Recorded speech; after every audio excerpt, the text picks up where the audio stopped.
বাড়ছে মৃতের সংখ্যা। এসআইআর শুনানি যেন মহামারীর আকার নিচ্ছে ক্রমশ। ফের আতঙ্কে আত্মঘাতী এক বৃদ্ধ। ঘটনাস্থল পূর্ব মেদিনীপুরের রামনগর। নোটিশ আসতেই আতঙ্কে দিন কাটছিল বছর ৭৫-এর বিমল শীর। শুক্রবার ডাক পেয়েছিলেন ব্লক থেকে।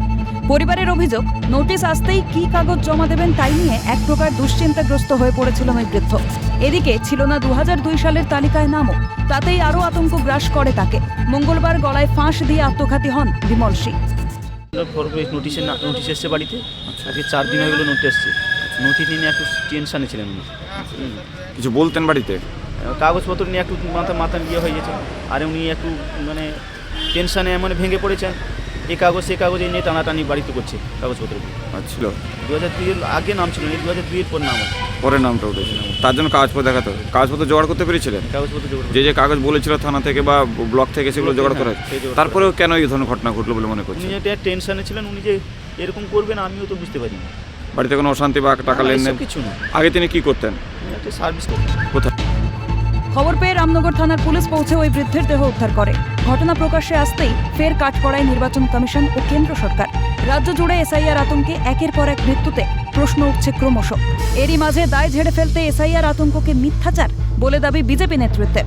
কোনো মৃত্যু এসআইআর এর জন্য হচ্ছে না, স্পষ্ট দাবি বিজেপি নেতার।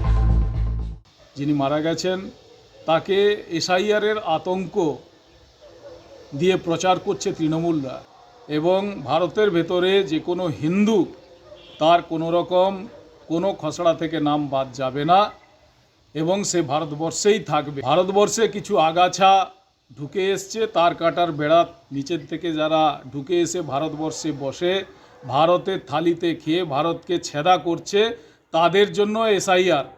আগাছাকে উপড়ে ফেলার জন্য এসআইআর।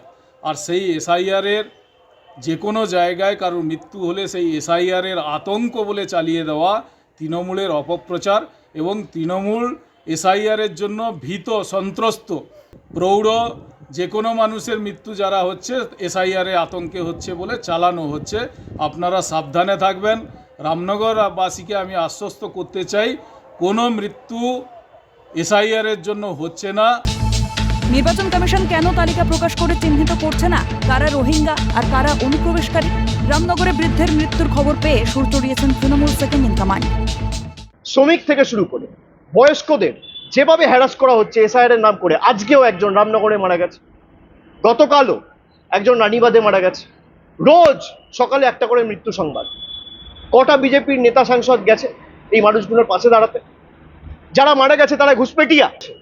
নির্বাচন কমিশন কেন এখনো পর্যন্ত তালিকা প্রকাশ করে প্রমাণ করতে পারছে না এদের মধ্যে কজন রোহিঙ্গা ছিল, কজন বাংলাদেশি ছিল? এত বড় সিদ্ধান্ত নিতে হলো বৃদ্ধকে। এখনো এসআইআর শুনানি জারি। আর কত মৃত্যু দেখবে বাংলার মানুষ, সেটাই বড় প্রশ্ন। জাহাঙ্গীর বাদশার রিপোর্ট, ক্যালকাটা নিউজ।